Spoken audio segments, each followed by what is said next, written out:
সবাই কেমন আছেন? আশা করছি ভালো আছেন। আজ আমি এখানে বানিয়েছি বিরিয়ানি আর তার রেসিপিটা আমি শেয়ার করেছি। তার জন্য আমাদের যে বিরিয়ানি ভাতটা তৈরি করতে হবে, হাঁড়িতে আমরা পরিমাণ মতো জল দিয়ে তার মধ্যে আস্ত গরম মশলা, তেজপাতা এবং সাদা তেল মতো দিয়ে দেবো। আপনারা চাইলে বিরিয়ানির আস্ত মশলাও পাওয়া যায়, যার মধ্যে জায়ফল, জয়িত্রী থাকে, ওটাও ইউজ করতে পারেন। তারপর আমরা তেলের উপর ভেজে নেব আলু। যেহেতু আমি ভেজ খাই, সেহেতু আমি আলুর বিরিয়ানি করব। আর আলুর বিরিয়ানির জন্য আমি আলুগুলো ভেজে নেব।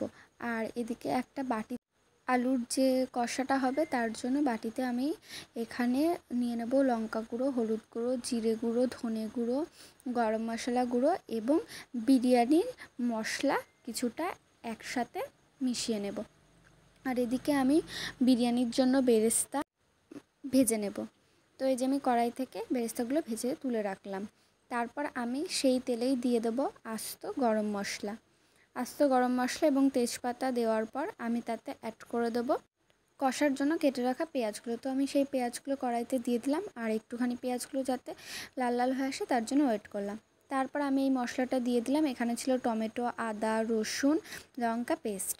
সেটা দিয়ে পেঁয়াজের সাথে ভালো করে আমি কষিয়ে নিচ্ছি। মশলাটা কিছুটা কষিয়ে নেওয়ার পর আবার একটু জল অ্যাড করে দেবো। জলটা অ্যাড করে দেওয়ার পর আবার আমি ভালো করে কষাবো। আর সেই যে আলাদা গুঁড়ো মশলার পেস্টটা তৈরি করেছিলাম সেটা এখানে অ্যাড করে দিলাম। অ্যাড করে দেওয়ার পর এদিকে আমার ডান দিকে ভাতটা প্রায় হয়ে এসেছে। এই যে এরকম যখন থাকবে তখন নামিয়ে নিতে হবে। আর এদিকে আমি কষা মশলাটা একটু ঢেকে রেখেছিলাম আর একটু কষার জন্য, যতবার বেশি কষানো যাবে তত ভালো হবে। তারপর আমি তাতে অ্যাড করে দিলাম সেই আলুগুলো অ্যাড করে আমি ভালো করে সেটা মশলা দিয়ে মাখিয়ে ভালো করে নাড়াচাড়া করে নিচ্ছিলাম খুন্তির সাহায্যে। তারপর আমি এতে অল্প একটু জল অ্যাড করে দিলাম। একবারে জলই অ্যাড করে দেব এই কষাটা হওয়ার জন্য। তো এই যে এতটা আমি জল দিয়েছি, আলুগুলো সেদ্ধ হবে এবং গামাখা একটা কষা হবে। আর এদিকে আমার ভাত তো রেডি হয়ে গেছে আর আলুর কষাটাও রেডি হয়ে গেছে। তো আগে আমি আলুর তরকারিটা দিয়েছি, তারপর দিয়ে দিচ্ছি ভাত, তার উপরে দিয়ে দেবো বিরিয়ানির মশলা এবং কিছুটা গরম মশলা অ্যাড করার পর আমি অ্যাড করে দেবো এর উপরে ঘি। আমরা বিরিয়ানির লেয়ারটা তৈরি করছি। তো আমি এখানে লেয়ার তৈরি করব একটা গামলায় আর একটা হাঁড়িতে। তারপর আমি বেরেস্তা অ্যাড করে দিয়ে আবার ভাত অ্যাড করে দিলাম। আবার কিছুটা ভাত অ্যাড করে দেওয়ার পর আমি তার উপরে আবার লেয়ারের জন্য বিরিয়ানি মশলা অ্যাড করলাম এবং গরম মশলা অ্যাড করব। আর একটুখানি অ্যাড করব তরকারি আর আলু।